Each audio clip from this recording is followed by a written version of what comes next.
കഞ്ചാവ് മാഫിയ അതിശക്തമാണ് ഇവിടെ. ലോകമെമ്പാടുമുള്ള ജനങ്ങളെ ലഹരിയുടെ അടിമകളാക്കി കോടികൾ കൊയ്യുന്ന ഭീകരന്മാരുടെ താവളമാണെന്ന് കേരളം. ആത്മാഭിമാനമുള്ള ഒരു മലയാളി ഈ അപമാനഭാരം താങ്ങി എത്ര നാൾ തലകുനിച്ചു നിൽക്കും? ആ ചോദ്യത്തിനുള്ള ഉത്തരമാണ് എക്സൈസ് മന്ത്രി ശ്രീമാൻ ധനുവച്ചപുരം ധനപാലന്റെ ധീരമായ ഈ നടപടി. ഇവിടെ തൊട്ടടുത്ത് അദ്ദേഹം തന്നെ നേരിട്ട് അന്വേഷിച്ച് കണ്ടുപിടിച്ച കഞ്ചാവ് തോട്ടം ഇന്നിവിടെ തീയിട്ട് നശിപ്പിച്ചുകൊണ്ട് വരും നാളുകളിൽ സംഭവിക്കാൻ പോകുന്ന വ്യാപകമായ കഞ്ചാവ് വേട്ടയ്ക്ക് ഇന്നിവിടെ തുടക്കം കുറിക്കുകയാണ്. നമ്മുടെ അഭിമാനമായ, നമ്മുടെ അഹങ്കാരമായ ബഹുമാനപ്പെട്ട മന്ത്രിയെ 2 വാക്ക് സംസാരിക്കാൻ ഞാൻ സാദരം ക്ഷണിക്കുകയാണ്. പ്രിയപ്പെട്ട എന്റെ നാട്ടുകാരെ, തൊഴിലാളി സുഹൃത്തുക്കളെ, നിങ്ങൾക്ക് എന്റെ അഭിവാദനങ്ങൾ. ഒരു സാധാരണ പ്രവർത്തകനായി പൊതുരംഗത്ത് പ്രവർത്തിച്ചു വന്ന ആളാണ് ഞാനെന്ന് നിങ്ങൾക്കറിയാം. അധികാരം ഒരിക്കലും എന്നെ മോഹിപ്പിച്ചിട്ടില്ല. മറിച്ച് അതൊരു ഭാരിച്ച ഉത്തരവാദിത്വമായിട്ട് മാത്രമേ എനിക്ക് തോന്നിയിട്ടുള്ളൂ. മന്ത്രിസ്ഥാനം വേണ്ട വേണ്ട എന്ന് ഞാൻ പലവട്ടം പാർട്ടിക്കാരോട് കേണ അപേക്ഷിച്ചു. പക്ഷേ എന്നെ വിട്ടില്ല. എന്റെ കൂടപ്പിറപ്പുകളെ സ്നേഹിക്കാൻ എന്തിനാണ് എനിക്കൊരു മന്ത്രിസ്ഥാനം? എന്തിനാണ് ഒരു MLA സ്ഥാനം? ആദർശമാണ് എനിക്ക് വലുത്. അത് ഞാൻ എന്നും മൂർക്കപ്പിടിക്കും. ആദർശം ബലികഴിക്കേണ്ട സന്ദർഭം എപ്പോഴെങ്കിലും എന്റെ ജീവിതത്തിൽ ഉണ്ടായാൽ ഈ കുപ്പായി ഞാൻ വലിച്ചെറിയും. കഞ്ചാവ് മാഫിയയെ ഞാൻ വെറുതെ വിടില്ല. തുരത്തും ഞാൻ അവരെ. ആ കാണുന്ന തോട്ടം നശിപ്പിക്കൽ സ്വാഗത പ്രാസംഗൻ പറഞ്ഞതുപോലെ ഇത് വെറും ഒരു തുടക്കം മാത്രമാണ്. ഈ സംസ്ഥാനത്തെ അവസാനത്തെ കഞ്ചാവ് ചെടി നശിപ്പിക്കും വരെ ഇനി എനിക്ക് വിശ്രമമില്ല. ഒരു ചുക്കും നടക്കില്ല. റോഡരികിൽ കാക്ക കാഷ്ടിച്ചുണ്ടായ 5-6 കഞ്ചാവ് ചെടികൾ തീയിട്ട് നശിപ്പിച്ചാൽ പത്രത്തിലും ടിവിയിലും നിങ്ങൾക്ക് ഹീറോ ആകാം. 100 കണക്കിന് ഹെക്ടറിൽ യഥാർത്ഥ കഞ്ചാവ് കൃഷി നടക്കുന്ന സ്ഥലങ്ങൾ ഉൾക്കാട്ടിൽ വേറെയുണ്ട്. അതിന്റെ ഒന്നും 4 അയലത്ത് ചെല്ലാൻ നിങ്ങൾക്ക് കഴിയില്ല. ആരാടോ താൻ? അവിടെ ചെന്നാ വിവരം അറിയും.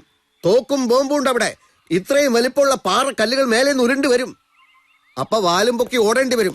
അവസാനത്തെ കഞ്ചാവ് ചെടി നശിപ്പിക്കും അത്രേ. അലക്കി തേച്ച കതർ വിട്ട് നുണ പറയാൻ ഇറങ്ങിയിരിക്കുന്നു. പിടിയടവനെ.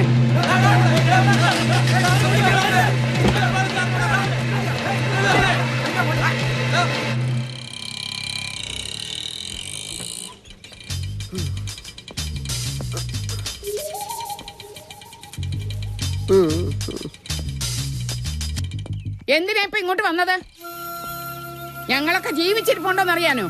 ആളുകളെയൊക്കെ ക്ഷണിച്ചു വരുത്തിയിട്ട് മുഹൂർത്ത സമയമായപ്പോ ഏതോ ഒരു കാട്ടുകളന്റെ കൂടെ ഇറങ്ങി അങ്ങ് പോവാ. പൊയ്ക്കോ, പോയി അവന്റെ കൂടെ തന്നെ അങ്ങ് പുറത്തോ.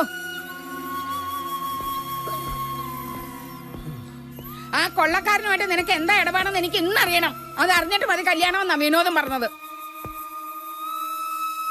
അമ്മ ബോംബ് കണ്ടിട്ടുണ്ടോ? ഒരാനയ്ക്ക് പോലും എടുത്താൽ പൊങ്ങാത്ത പാറക്കല്ലുകൾ അമ്മയുടെ നേർക്ക് എന്നെങ്കിലും ഉരുണ്ട് വന്നിട്ടുണ്ടോ? ഞാൻ പറഞ്ഞില്ലേ, ഭ്രാന്തന്മാരെ ചികിത്സിച്ച് ഇവനും ഭ്രാന്തായിരിക്കുക. കല്യാണം, മോതിരം മാറൽ. സെപ്റ്റംബർ 11 വേൾഡ് ട്രേഡ് സെന്റർ തകർന്നു വീണു. കല്യാണ തീയതി നിശ്ചയിച്ചിരുന്ന 25ഓളം മദാമ്മക്കുട്ടികളാന്ന് വെന്തെരിഞ്ഞത്. ലോകം മുഴുവൻ സ്ഫോടനങ്ങളാ. കേരളത്തിൽ കൊണ്ട് ഇഷ്ടം പോലെ ബോംബ്. ആ ബോംബൊക്കെ എവിടെ എറിയണമെന്ന് പോലും അറിയാതെ ടെററിസ്റ്റുകൾ തെക്ക് വടക്ക് നടക്കുക. അതുകൊണ്ടാ ബസ് സ്റ്റാൻഡിലും പച്ചക്കറി മാർക്കറ്റിലും ഒക്കെ ബോംബ് വീഴുന്നത്. അതിലൊരെണ്ണം ഈ വീടിന്റെ മേലെ വന്ന് വീണാൽ മോതിരം മാറൽ കഴിഞ്ഞ പെൺകുട്ടിയുടെ വീട്ടിൽ ബോംബ് വീഴില്ല എന്നൊന്നുമില്ലല്ലോ. ഒരു മോതിരം മാറല്. അമ്മേ, നമ്മളൊക്കെ ഇപ്പോഴും ജീവിച്ചിരിക്കുന്നതിന് ഈ പ്രപഞ്ച ശക്തിയോട് നന്ദി പറയൂ അമ്മേ, നന്ദി പറയൂ.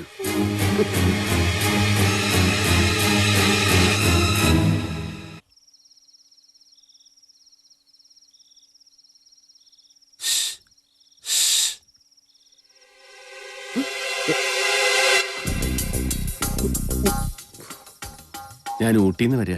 ആണോ? എങ്കിൽ ഊട്ടിയിലേക്ക് തന്നെ മടങ്ങിക്കോ. ഈ അർദ്ധരാത്രി ഇങ്ങോട്ടെന്തിനു വന്നു? ദ്രോഹിച്ച് മതിയായില്ലേ?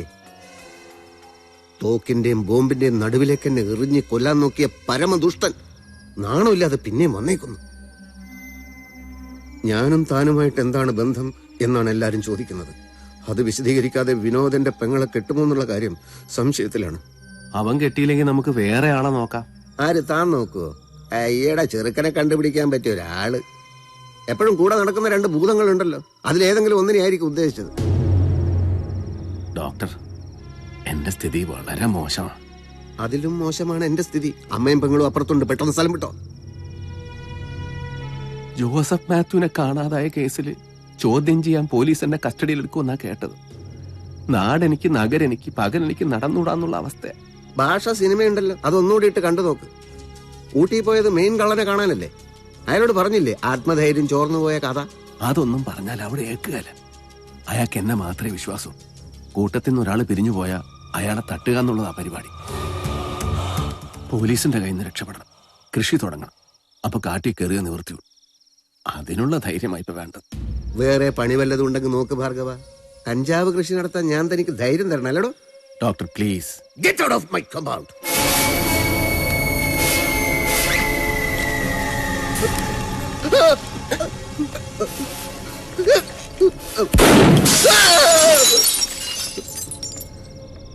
വെടികൊണ്ട് ഗ്ലാസ് എല്ലാം പൊട്ടിയല്ലോ. ധൈര്യം കിട്ടിയല്ലോ. ചികിത്സ കഴിഞ്ഞു, ഇനി പോകാം. എന്താ എന്താ എന്താ ഇവിടെ ഒരു ശബ്ദം കേട്ടത്? ഞാനും കേട്ടു. അയ്യോ, ഈ ഷെൽഫിന്റെ ചില്ലെങ്ങനെ പൊട്ടി താഴെ വീണത്? ഭൂമിക്ക് ഗുരുത്വാകർഷണമുണ്ടല്ലോ, അതുകൊണ്ടാ താഴെ വീണത്. അല്ലെങ്കിൽ മേലോട്ട് പോയേനെ.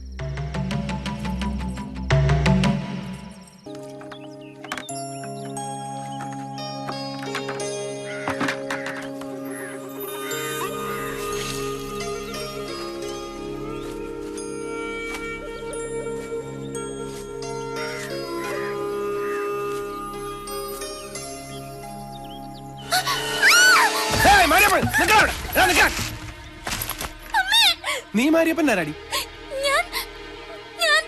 അലറാതടി അലവലാതി അലുവക്കരുകൾ. നീ ഏതാടി പറയടി. ഞാനിതിപ്പോ എവിടെയാ? ഓ, ഡോക്ടറുടെ വീട്. നീ മനഃശാസ്ത്രജ്ഞന്റെ പെങ്ങള്, നാർക്കോട്ടിക് വീരന്റെ ഭാര്യയാകാൻ പോകുന്നവൾ. ശകുനപ്പഴയാ നീ. നിന്റെ മോതിരം മാറലിന്റെ അന്നാ ഞങ്ങളുടെ 20 കോടി രൂപ വെള്ളത്തിലായത്. മാരിയപ്പൻ രക്ഷപ്പെട്ടത് വന്നാ. എന്താ എന്താ? ആ, എല്ലാവരും ഉണ്ടല്ലോ. സുഖമാണോ ഡോക്ടറെ? തള്ളയ്ക്കും മോൾക്കും എന്നെ ചിലപ്പോ പരിചയം കാണില്ല. ഞാൻ കറന്റ് ഭാർഗവൻ. തൽക്കാലം സ്വല്പം മോശാവസ്ഥയിലാ. ഒരു ചെറിയ സൂക്കേട്. തള്ളയുടെ മോനാ സൂക്കേട് മാറ്റിത്തരാമെന്ന് പറഞ്ഞിട്ട് വാക്ക് പാലിച്ചില്ല. കുഴപ്പമില്ല, എനിക്കിപ്പോ ഇഷ്ടം പോലെ സമയമുണ്ട്. സൂക്കേട് മാറുന്നവരെ ഇവിടെ തന്നെ താമസിക്കാനാ എന്റെ പ്ലാൻ. മനസമാധാനമില്ലാത്തതുകൊണ്ട് രാത്രി മുഴുക്ക വെള്ളവടിയായിരുന്നു. കുറച്ചുകൂടെ ഒന്ന് ഉറങ്ങണമെന്നുണ്ട്. വന്നാട്ടെ, എന്റെ കിടപ്പുറി ഒന്ന് കാണിച്ചത്. എന്താണ് ഇതിന്റെയൊക്കെ അർത്ഥം? ഭാർഗവ, മര്യാദക്ക് ഇവിടുന്ന് പോകുന്നത് എനിക്ക് നല്ലത്. പോയില്ലെങ്കിൽ പോലീസിനെ വിളിക്കും. ആണോ? ഇതിലാണ് പോലീസിനെ വിളിക്കുന്നതെങ്കിൽ ഇതങ്ങ് കളഞ്ഞേക്കാം. എന്റെ ഈശ്വര, ഒരു കാര്യം ഞാൻ പറഞ്ഞേക്കാം. ഞാനിവിടെ ഉണ്ടെന്ന് പുറത്ത് ആരെങ്കിലും അറിഞ്ഞ 3 തട്ടി ഞാൻ കാട്ടിപ്പോവും. എന്നാ കൊല്ലടോ, ഇപ്പൊ തന്നെ കൊല്ലടോ. അങ്ങനെ നിർബന്ധിക്കാത്ത കുറച്ചുകൂടി സമയം താൻ ആദ്യം ചെയ്യേണ്ടത് എന്താണെന്ന് ഞാൻ പറഞ്ഞത്. എന്റെ പടമെടുത്ത് പത്രത്തിലിട്ടു. എന്നെ ഒരു കൊലപാതകയായി ചിത്രീകരിച്ചു. ഏതവളാണോ അത് എഴുതിയത് അവളോട് ചെന്ന് പറ, എഴുതിയതെല്ലാം തെറ്റായിരുന്നു തിരുത്തി എഴുതാൻ. അല്ലെങ്കിൽ അവളെയും കൊന്ന് ഞാൻ കാട്ടിപ്പോവും. ഇങ്ങനെ പലതവണ കാട്ടിപ്പോകുന്നതിനും നല്ലത് ഒരു തവണ പോയിട്ട് തിരിച്ചു വരാത്തതല്ലേ? അതോ ലോകം കോമഡി. കൈ കൈ. ആ, ഈ മുറി കൊള്ളാം. ഞാനേ ഒരല്പം വിശ്രമിക്കട്ടെ.